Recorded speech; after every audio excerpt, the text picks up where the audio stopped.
Maui for you and I. Iwaikiki mako, ayana ikeke. Mea Maui for you and I. Ikapahulu mako, ayana lipoa. Mea Maui for you and I.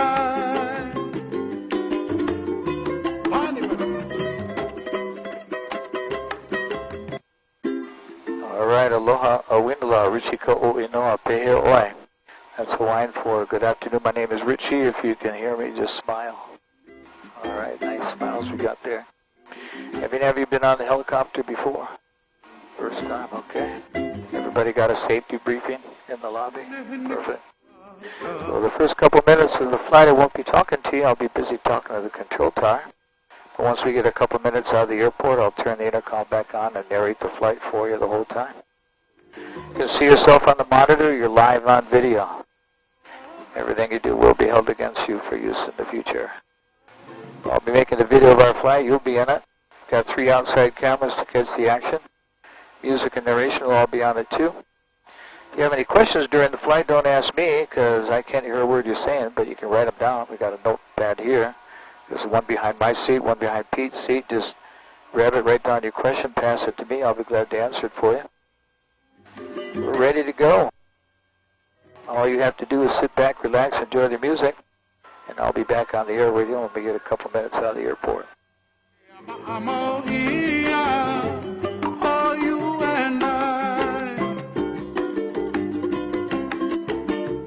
Ikapahulu mako, ayana lipoa. Mea Maui for you and I.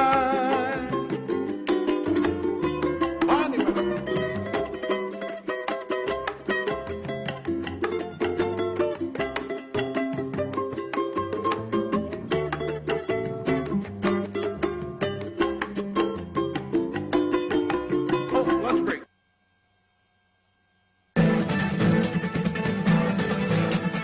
Rowers, you deal for the buyers. I come here to warn you about tonight's cane fire. When I woke up this morning, I saw the cane was pushed to the ground. The helicopter's soaring, the guard was snooping around. Save the children, gotta move them before save mine. You grab yours, I'll save mine. I gotta pull them in time before the cane fire. I gotta warn you about the cane fire. Burn, burn, burning from the cane fire. Gotta save those children.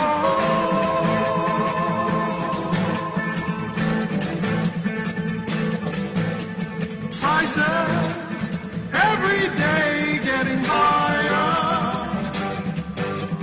Won't let our money burn in the cane fire. Got 3 hungry babies and a ranch to be paid. Right before the harvest, this is no time for a race. Save the children, gotta move them before save time. You grab yours. Okay, back on the air with you. We're starting to get a little ways away from the airport traffic area. Just passing the 2 main towns of the island off to the left, Kahalui and Wailuku. Majority of the population lives right here in these 2 towns. So we're westbound on the North Shore, and now we're out of 1,000 feet. We're doing about 110 miles an hour.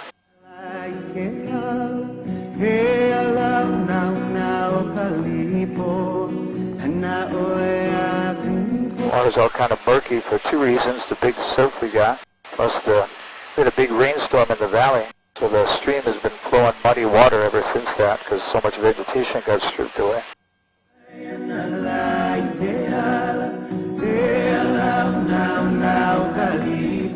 We got a beautiful golf course right along the shoreline. This is Wai'ehu Golf Course. The county golf course, so that's the cheapest place on Maui for residents to golf. Residents pay $9 for 18 holes, $5 for 9 holes. I'm not a golfer, but I know that's very inexpensive.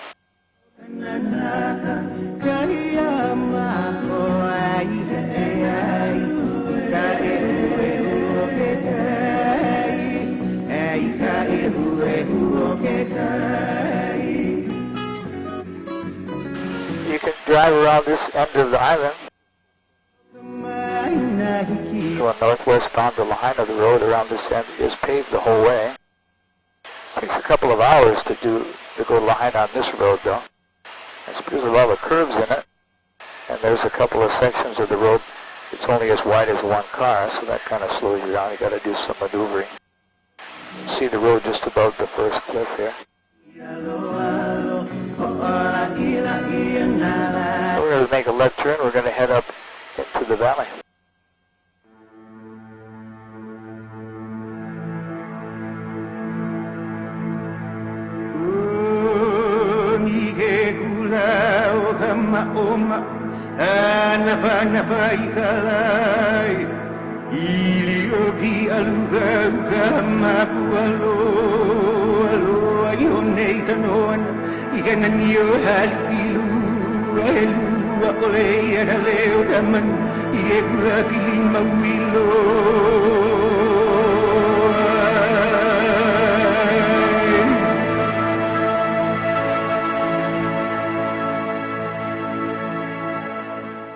So the valley we're heading up into is called Waihe'e.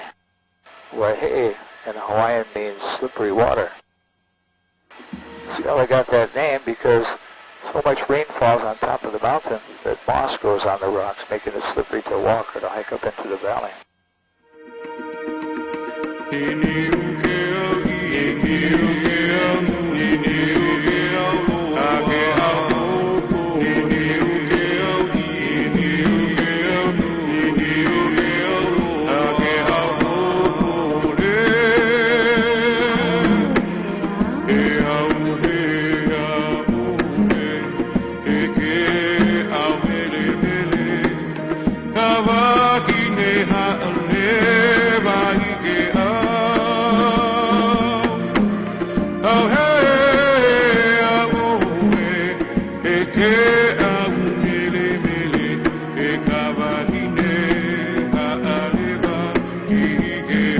Looks like we have a perfect view of the tallest waterfall on Maui. Straight ahead in the back of this little side canyon. That waterfall is plunging 1,250 feet to the bottom of the valley.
Having fun yet? Okay. We'll go further to the back of the valley here.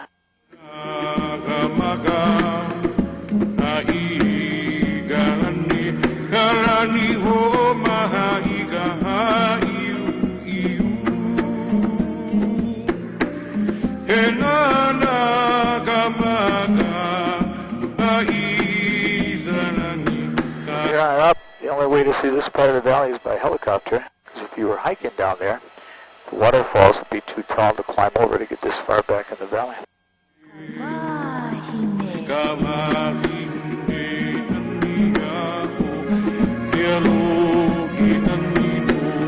Okay,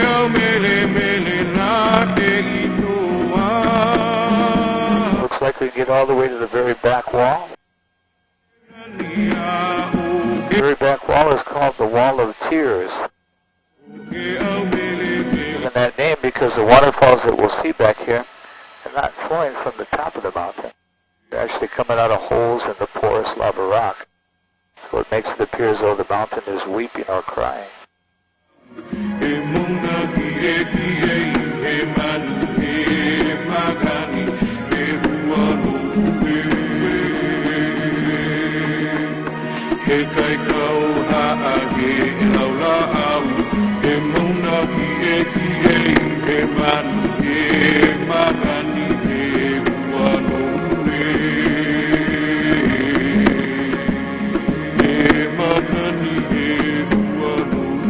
A perfect view all the way to the back wall of Waihe and the Wall of Tears.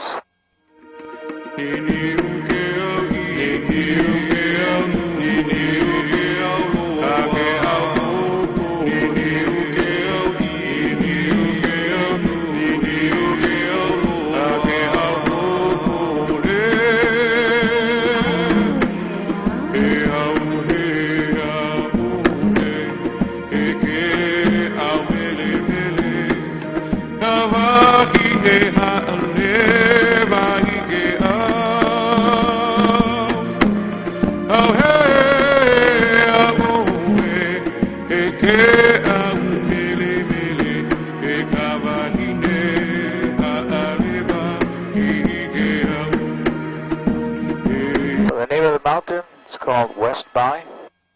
It's the second wettest spot in the whole world. Over 450 inches of rain a year on the top of this mountain. So the wettest spot in the world, that would be on the island of Kauai. Mount Waialeale gets over 600 inches of rain a year.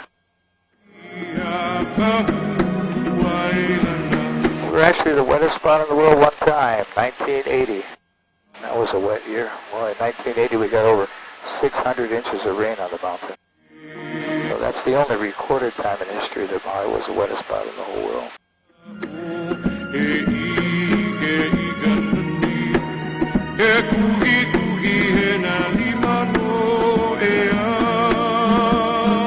So this mountain range, West Maui, supplies almost the entire island of Maui with its drinking water supply too.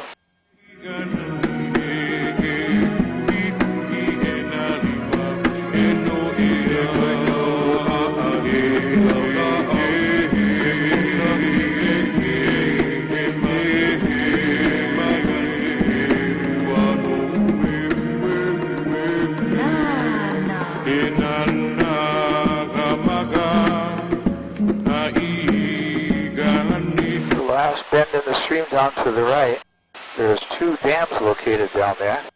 That's because they divert the water. It goes into the mountain through a tunnel and then goes to the county water system from way up here.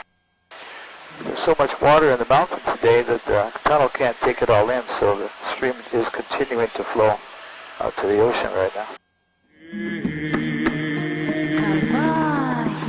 So we'll go back down to the coastline, follow the cliffs as we head towards the island of Molokai.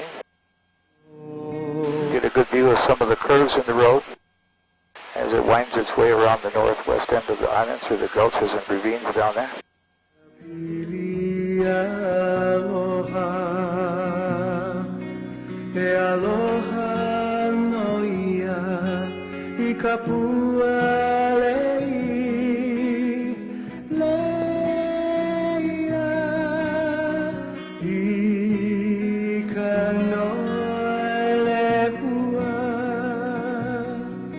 As we go offshore, we're going to descend down to about 800 feet as we follow the cliff line.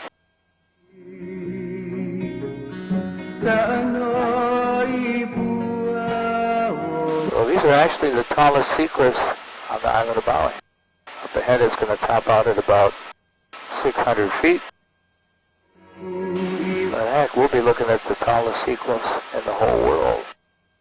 North shore of Molokai, where they plunge over 3,000 feet straight down.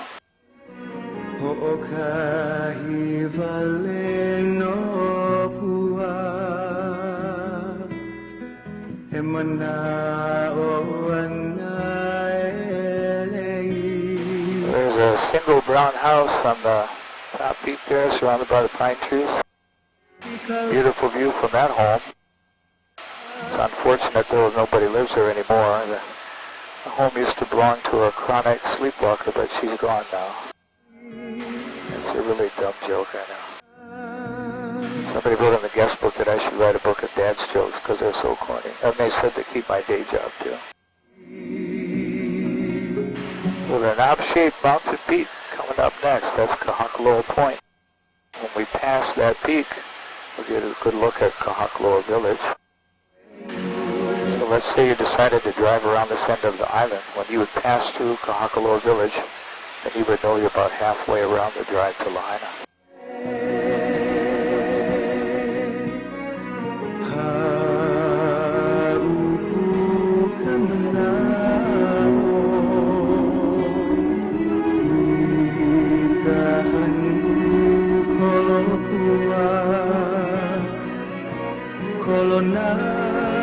The Kahakaloa Village coming into view now. Then the valley right next to it that only has 2 houses in it. The road in that valley, that's the section that only as wide as 1 car, so you got to do some maneuvering when you have traffic there.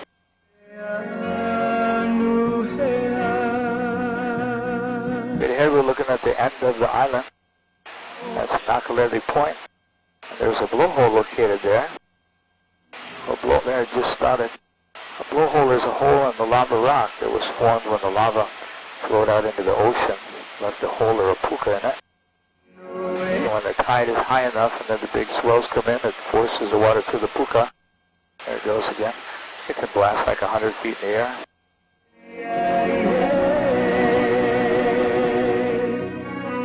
There's a whole bunch of cars parked along the road above it. People park there, and they hike down the trail. Everybody likes to stand around it and get sprayed by ocean water for free. Cheap entertainment there.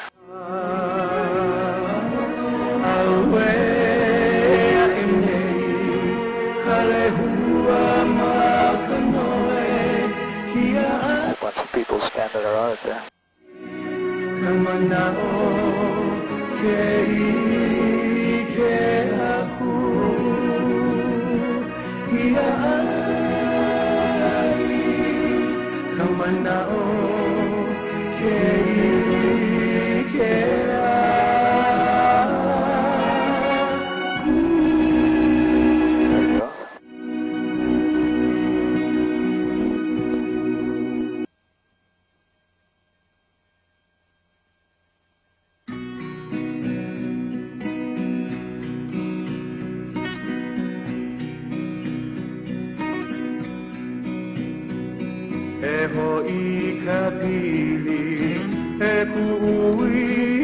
Always want to be careful when you go down to the coast, especially the rocky coast like this. You never want to turn your back on it for a minute.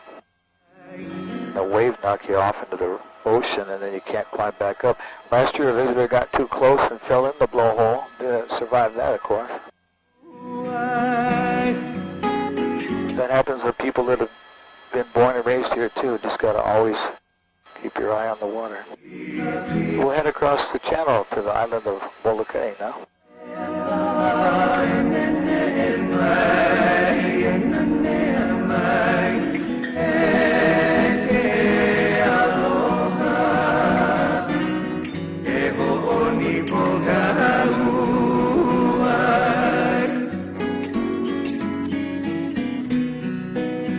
The name of the channel we're crossing, this is called the Pailolo Channel. In Hawaiian, Pailolo means crazy fisherman.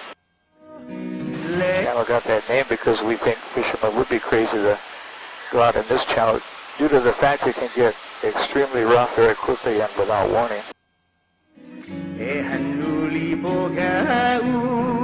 Now the water in the channel, it doesn't really get that deep, relatively speaking, I guess. The maximum depth of the Pailolo Channel, that's just a little over 800 feet deep. Does that sound deep? So, you know, if you made a right turn and went that way about 5 miles, it would drop to 18,000 feet deep. Because there's no islands or landmass to the north of us. Kind of makes 800 sound a little on the shallower side. So Maui behind us, Molokai straight ahead. Down the channel to the left in the haze is the island of Lanai. These three islands are actually one island connected underwater, known as Maui Nui, which means Big Maui. So since they're actually one island, that's why the channel between them doesn't get that deep.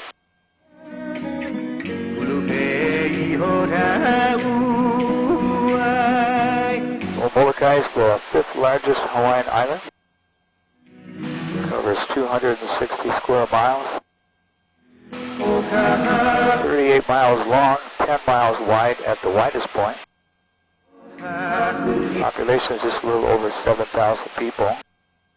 And it has the highest percentage of people with Hawaiian blood.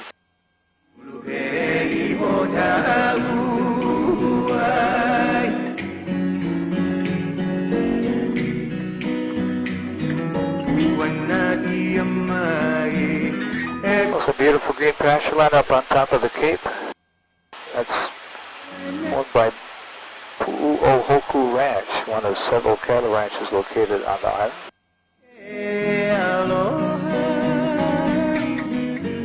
We're going to fly up and over the ranch, and then we'll descend into Halava Valley.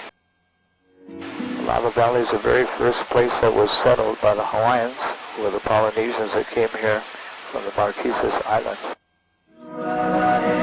So they settled Halava Valley back in 650 AD. And went to the other islands after settling Molokai.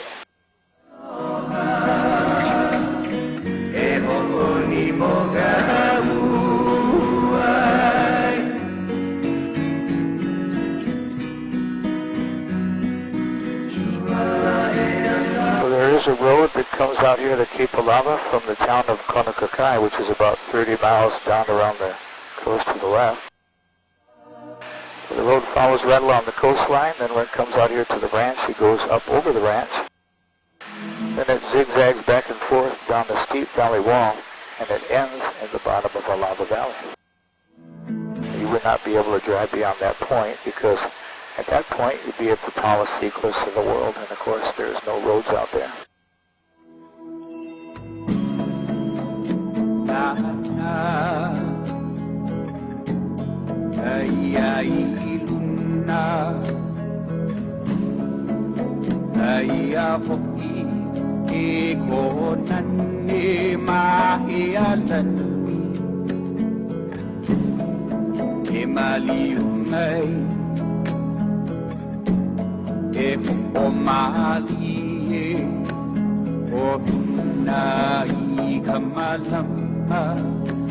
You can see the road moving away from the coast down to the left, moves up the mountain. Right off our nose, we'll fly over it as we approach Halava Falls.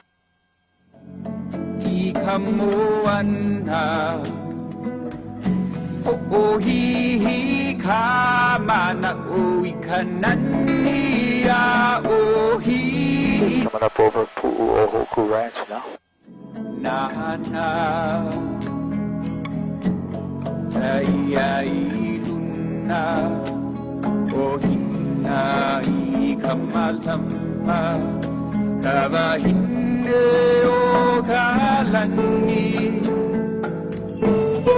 When we cross the ridge just ahead, that's going to put us in Halava Valley. The waterfalls will be visible off the left side first, but I'll make turns so we get views out both sides equally well.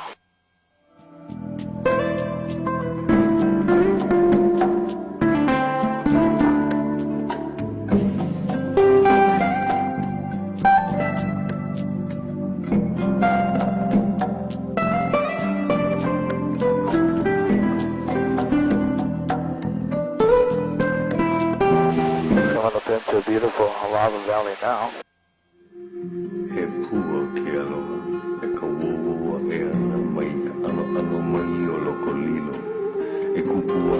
Quite a bit of water coming down Halava Falls today. We've been getting rain at night and in the early morning, so it's keeping them flowing.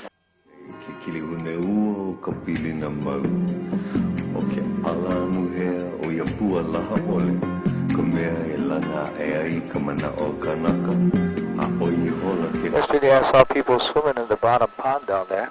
You could actually hike to that pond from the coast.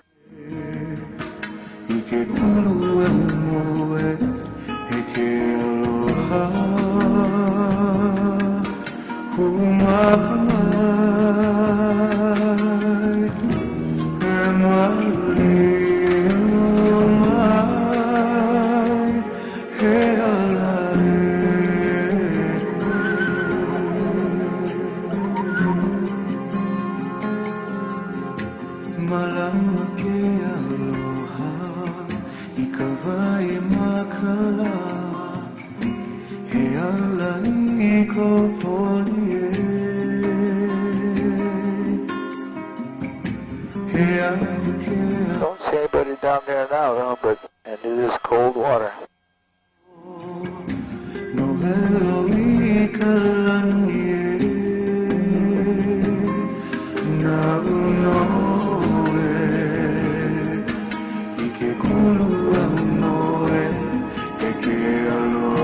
A beautiful view from the back of the valley looking out to the ocean down there. There's two beautiful beaches. And then the end of the road is it zigzagged down the right side of the valley wall.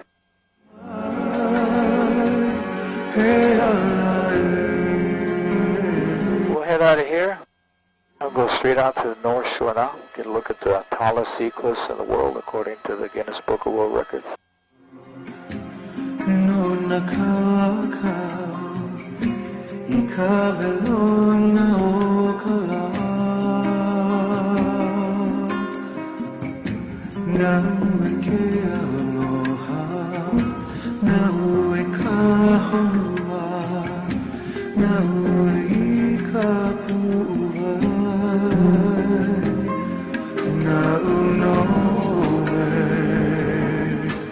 The tallest sea cliffs in the world right now.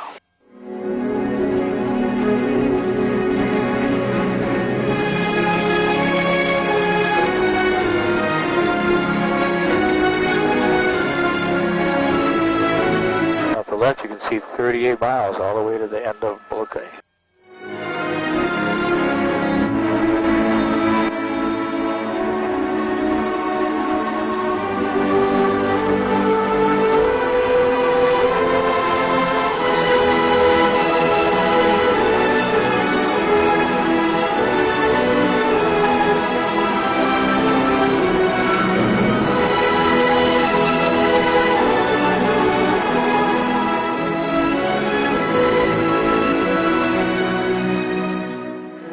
What would go really good with the tallest sea cliffs in the world?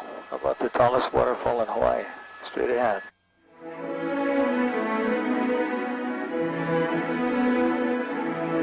That waterfall back there is plunging 1,749 feet to the bottom of the valley.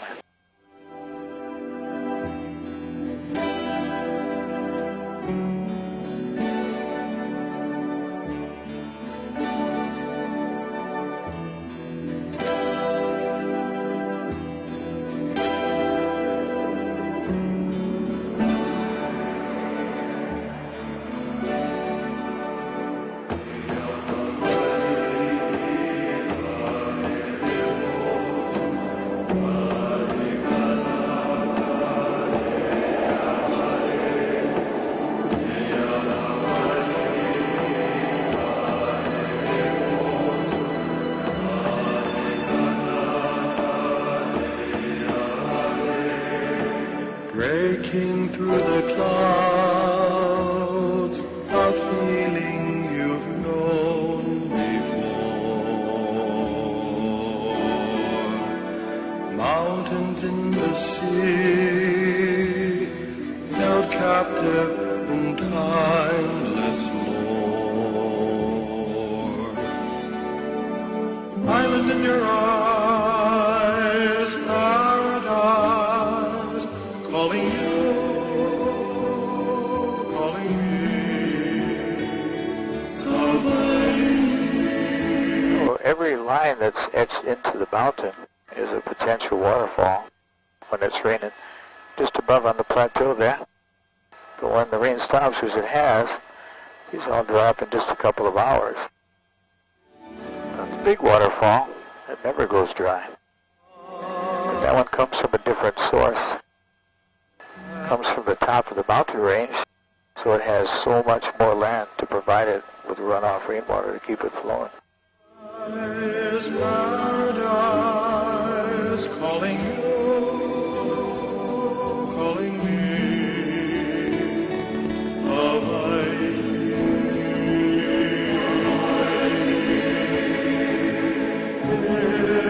If you believe, if you try hard to keep. Everybody still doing good? Okay, we're going to go further to the west.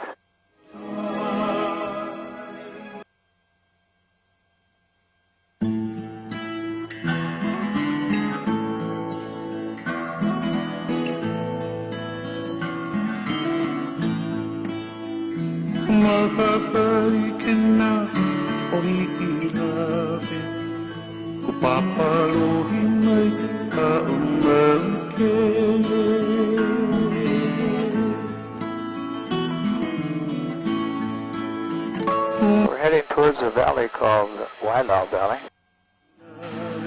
Well, people from Molokai, they will launch a boat from Halava Valley, the first valley we were at. And they'll go along the coastline here until they reach Wailau Valley. And then they'll drop people off on the black sand beach. People will go camping and fishing for days at a time. Today would be the best day to try to drop people off there because of the big surf, the waves breaking on the coast. When we get past this little ridge on the other side of it, you'll see some of the camps set up on the shoreline. You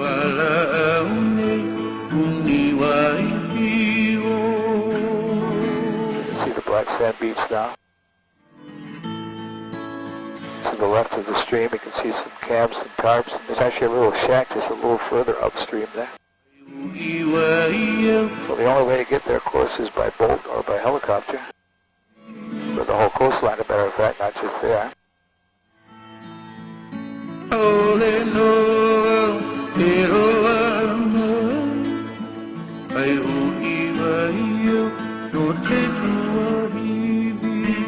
we're flying along the tallest sea cliff in the whole world. This is one of the most remote coastlines on the whole planet. But as remote as the coastline is, there's actually a couple that lived out here on the tallest sea cliffs in the world. They lived out here for over 50 years. My wife is half Hawaiian. My wife's Auntie Joyce Kainoa lived on the other side of that ridge with the peak on it. When we pass that, we'll be able to see her houses. Well, her and her husband passed away about 2 years ago, and then she continued to live there until she passed away about 8 months ago.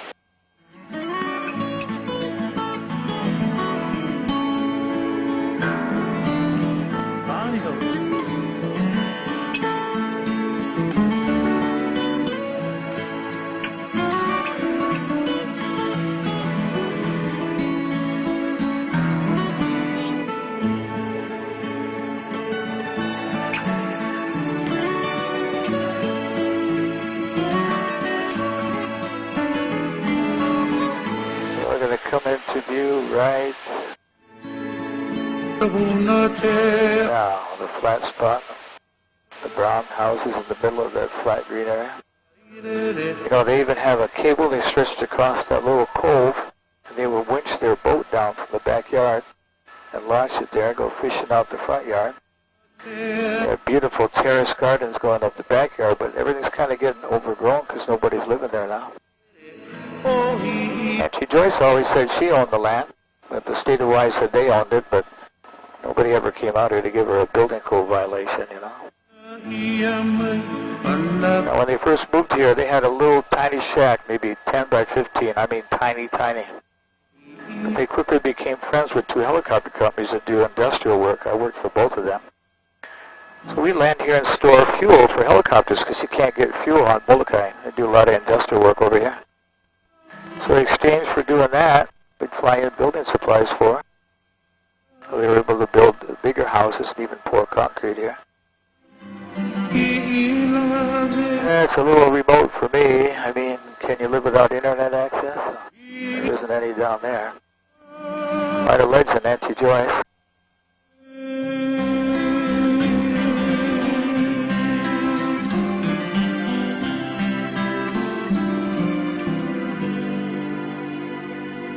head back up into the mountain up through Pelikuna Valley here.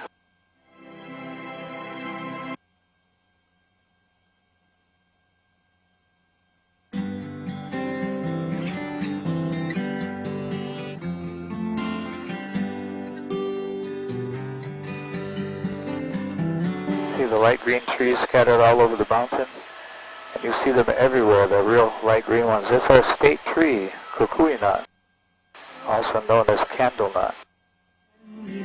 Called candle nut because the Hawaiians use the oil from the kukui nut to burn in their stone lamps for light. It's flammable. People polish the large black nut, about that big, make pretty lays on it. You've probably seen those. And it's also an excellent laxative. Don't eat too many. It's a very multi-purpose nut. Listen to the whispering. So the main economy of Molokai used to be the pineapple industry. There was a huge pineapple plantation located on the southwest end of the island that was owned by Dole Pineapple Company. And it closed down long ago due to foreign imports being cheaper. Drove them out of business.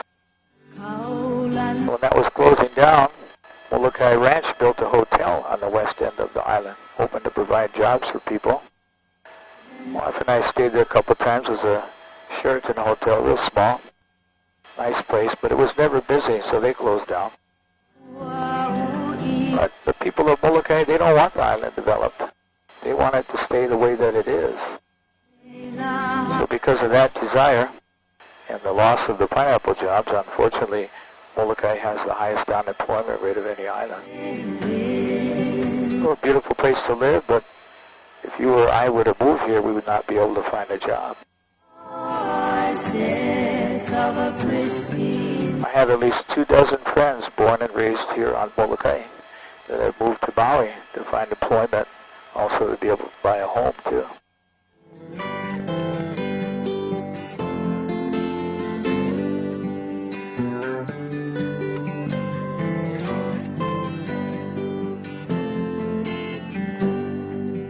We're leaving Pelikuna Valley, crossing this ridge will put us in Wailau Valley, the valley that we flew along the coast with the black sand beach, so we're in the very back of it now.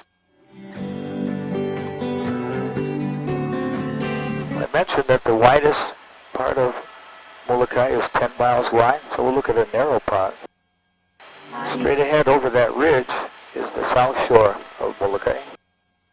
And pretty soon we'll be able to see out the left, down the valley to the black sand beach to the north shore. Well, that's pretty narrow.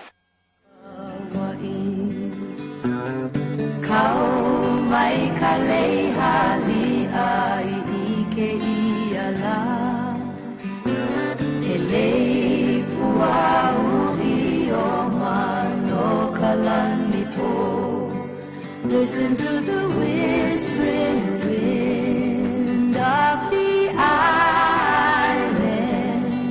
Come and hear the voice. Go out the valley to the left now. You can see down to the Wailau Valley black sand beach that we flew along where the little camps are. We'll go over the rim to the right here and we'll go to the south shore, get a look at some of the ancient Hawaiian fish ponds that the Hawaiian people built centuries ago.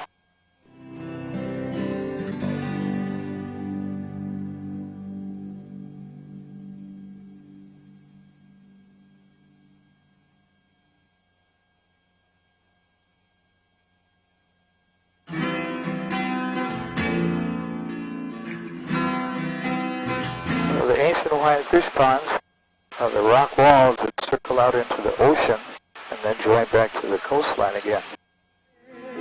I mentioned they were built centuries ago. Nobody's been maintaining them, but at one time, all the rock walls were completely above water.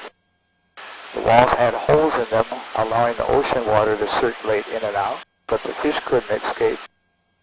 So they'd raise fish in them, then they'd harvest them for the exclusive use of the elite, the royalty. So the biggest pond is off our nose where the wall goes out to that point. That pond covers 54 acres. You see a whole bunch of submerged ones, totally submerged. So there's dozens of these down the whole coast. And the rocks that they built the walls from, they're not from the ocean. Those rocks are from the mountain. So they had to haul all the rocks down here to build that. Quite an amazing aquaculture system they had going on here on Molokai. Also, you can see how shallow it is, how far the reef goes out. This is the longest continuous reef in Hawaii. This reef goes 23 miles along the south shore of Molokai. It's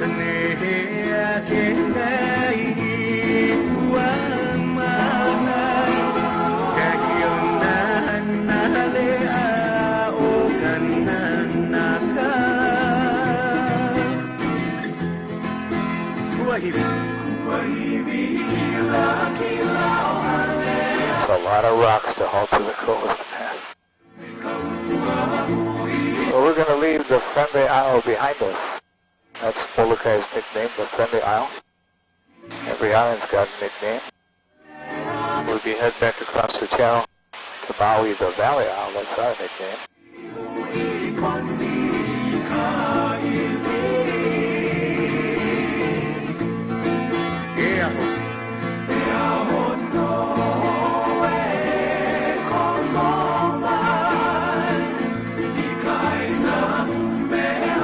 We head across the channel. You can see the island of Lanai off to the right now. I talked about that on the way over. Well, Lanai's nickname is the Pineapple Isle. Got that nickname because it used to have a huge pineapple plantation on that island, owned by Dole Pineapple Company.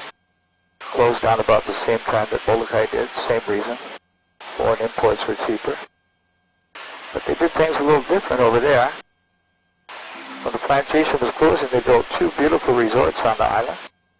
One at Manele Bay on a beautiful beach, and then the other resort up in town in Lanai City.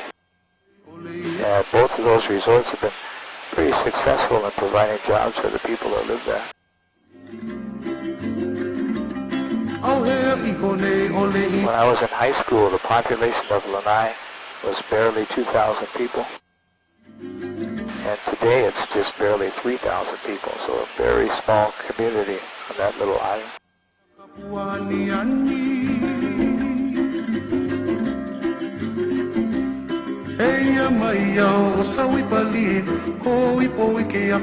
Maui's the second largest Hawaiian island.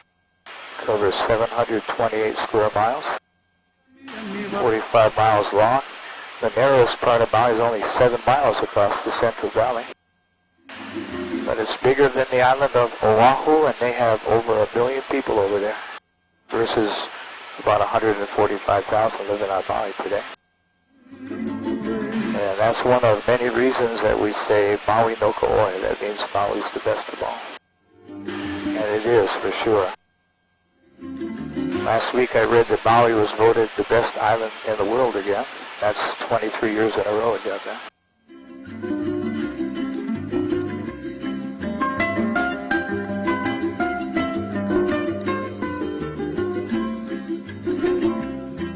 So the far left tip of the island where we were earlier, the north shore, the windward side, that's the rainy side of the island. Straight ahead we're in about the Kaanapali. Just to the right of that would be Lahaina. This is the dry south side of the island. So basically it's wet on the north and dry on the south of every Hawaiian island. That phenomena is known as a rain shadow. And it's caused by two things. The prevailing winds that come from the left, from the northeast almost all year long. We call them the trade winds. And then the height of the mountains. Those trade winds push the air up the mountain. It gets cooler due to the altitude.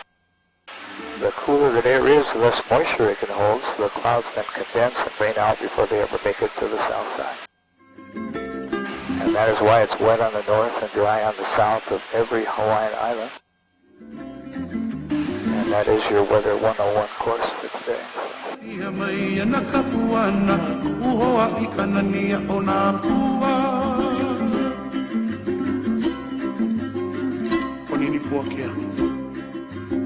Song for a favorite flower. Can't live with them, can't live without them. So again, we're aimed at Kaanapali Beach, that point that sticks out, the big white hotel on it, is called Black Rock. There's a Sheraton on that point. That was the first hotel built on this side of the island. My parents moved to Maui in 1966. I was 12. At that time, the population of Maui was about 30,000. There were a total of 3 hotels on the whole island. Not a condominium had been built yet, and there were only 3 traffic light signals on Maui, and they turned them off on Saturday and Sunday due to lack of traffic. Hard to imagine that. So this whole coast was bare except for the Sheraton on Black Rock, and Lahaina Town, of course.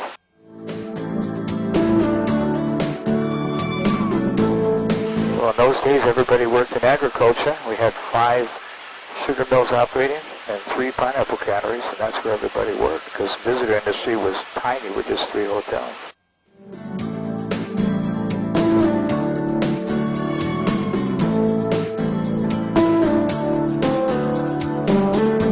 That trend is flip-flop now. I'd say 80% of every job on Maui is visitor-related one way or another.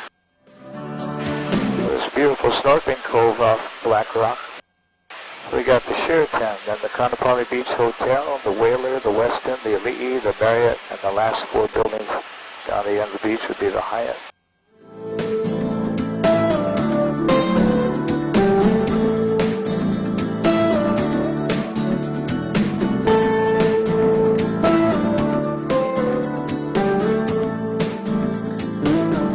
Lahaina Town off our nose. Lahaina used to be the capital of Hawaii. In the 1800s, Lahaina was the whaling capital of the whole world. Lahaina means the hot, merciless sun, and it definitely is the warmest place on Maui.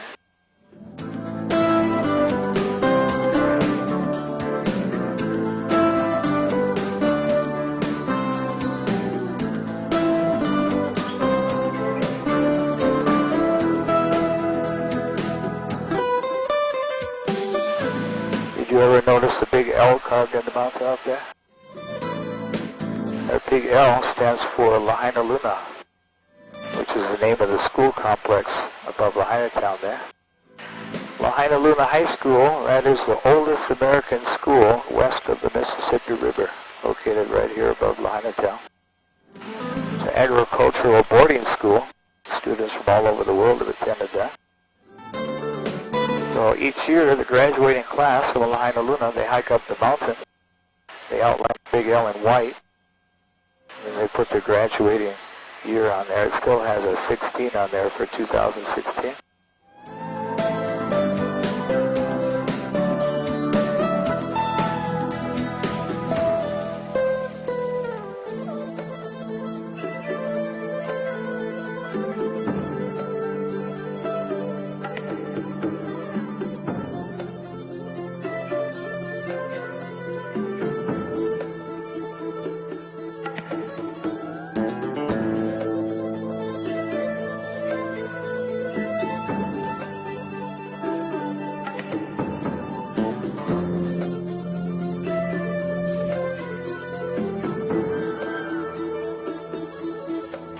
Lahaina Luna High School, the Big L.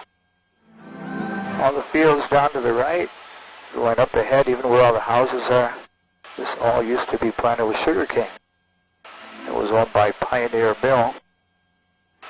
Sugar mill used to be right in the middle of town. The smokestack is still there, but they tore the mill down when they closed down. So when they closed down for planting sugar, they started selling off the land here. So all this had to be irrigated because this side, again, only gets about 25 inches of rain a year. We're going up ahead to Lanipoka Canyon. We're going to take a left turn and head up into the mountain.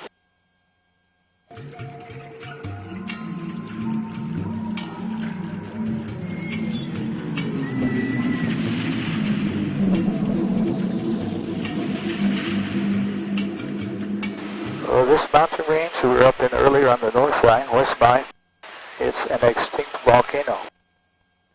Not possible for it to erupt again. Unlike Haleakala on the other side of the mountain, which is classified as a dormant volcano, it could erupt again. Last time Haleakala erupted though was 1790, well over 200 years ago. So the only active volcano in Hawaii is on the Big Island, Kilauea volcano.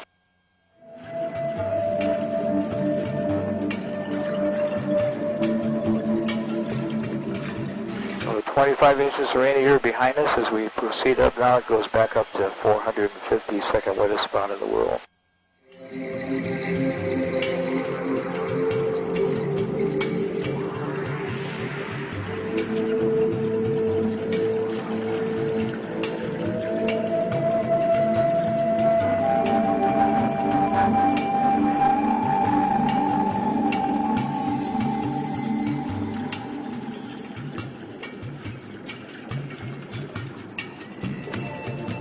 Well, we cross this little ridge that'll place in another valley called Oluwala. Well, a long time ago when I was in high school, myself and four of the hikers, we hiked up Oluwala Valley from the coast down to the right. We climbed up over the ridge to the left and went over that and then hiked out to Wailuku on the other side. Now that took 3 days and 2 nights. We were looking for the ancient Hawaiian Trail. Almost any local person you talk to, they insist the Hawaiians had a trail from Wailuku to Lahaina through the mountain here as a shortcut. Well, we never found any trail. The shoreline's quicker, I'll tell you. This is the lowest point anywhere that you can cross the mountain. It's 3,000 feet above sea level. We had one leg in Oluwala and one in Iao when we went over that ridge. Now we go the easy way. I was like 17 when I did that. So we are now in Iao Valley. Iao is spelled I-A-O. It means long cloud, and that is a Hawaiian symbol of the royalty. So this is the valley where the ali'i, the royalty, are buried. It's a very sacred place to Hawaiian people. They're buried in hidden burial grounds, though, that nobody knows the location of even today. There was a reason that the grave sites were kept hidden. Hawaiians believe that your mana, your spirit, remains with your bones after you die. They believe if anyone ever obtained the bones of an ali'i that had passed on, that person would be able to possess their mana or their power. They were so secretive about it that the people who had the job to bury the bones of the ali'i, they had to commit suicide when they were done. So nobody could find out the location of the grave. I don't suppose gravedigger was a sought-after job in those days. We have waterfalls that come out of the mountain here, just like in Waihe Valley, because the second wettest spot in the world is the peak directly above us in the clouds.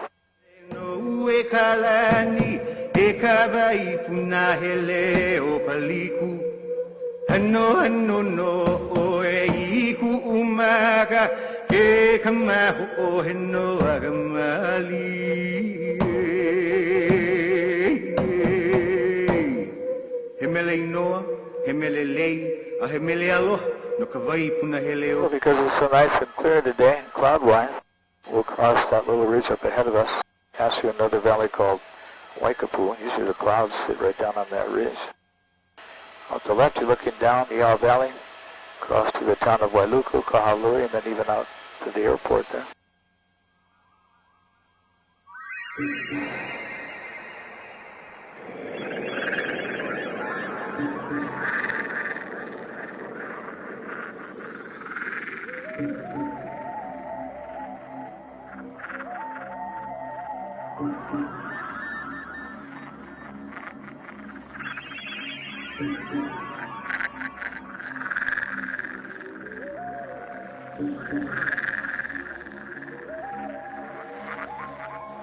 There'll be some waterfalls in the bottom right.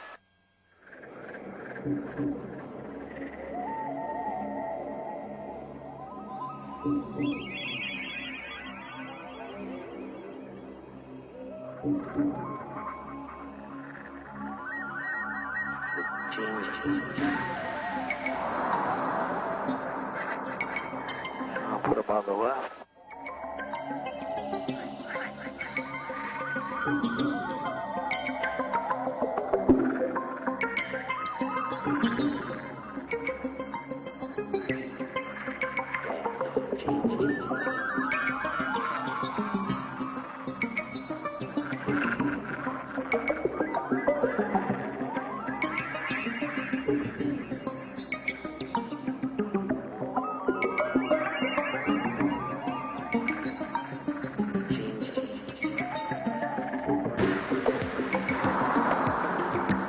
down at the entrance of the valley, there's a little town down there that's called Waikapu, named after this beautiful spot hidden in the West Valley.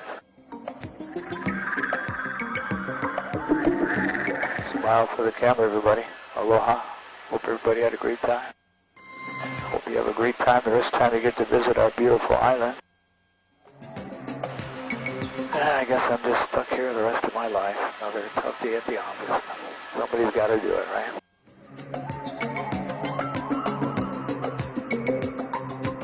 Our nickname is the Valley Isle. I got that nickname because of that huge flat plain out there that joins this mountain, the Haleakala, and it forms the giant valley between the two mountain ranges.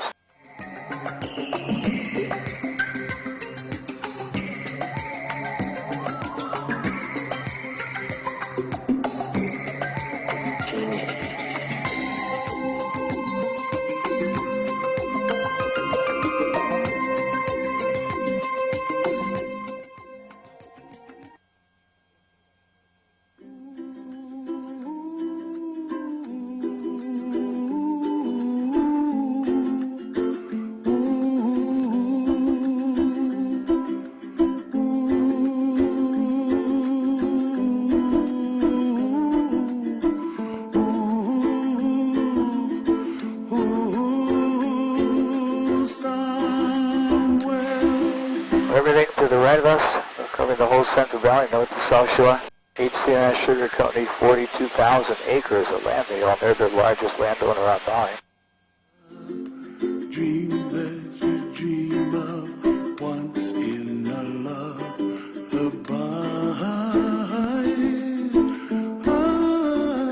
Oh, somewhere over the rainbow.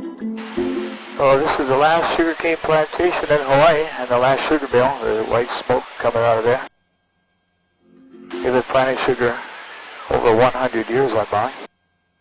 But they announced in January they're closing down. So for the first time in 100 years, they haven't replanted a single field that they've harvested. But they're closing down because sugar prices are too low due to foreign imports, just like the pineapple. So our lush green valley is going to be a brown dust bowl, unfortunately, by the end of the year.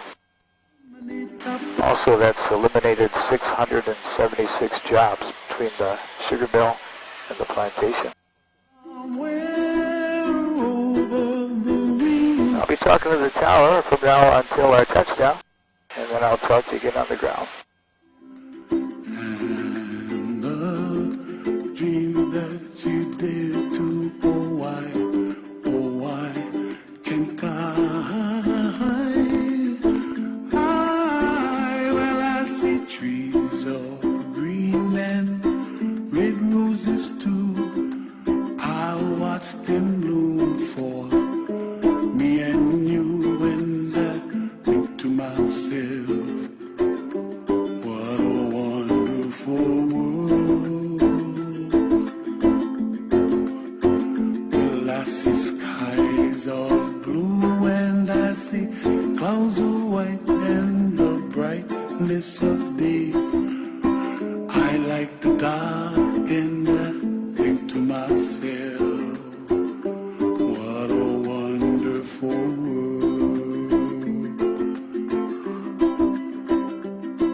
The colors of the rainbow, so pretty in the sky, are also on the faces of people passing by. I see friends shaking hands singing, how do you do? They really say, I love you. I hear babies cry and I watch them grow. They'll learn much more than we'll know, and I think to myself, what a wonderful world.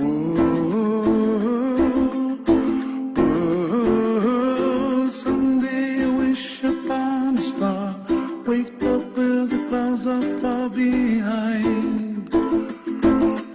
Be where trouble melts like a lemon drops, high above the chimney top. That's is where you find me, oh, somewhere over the rainbow, way up high.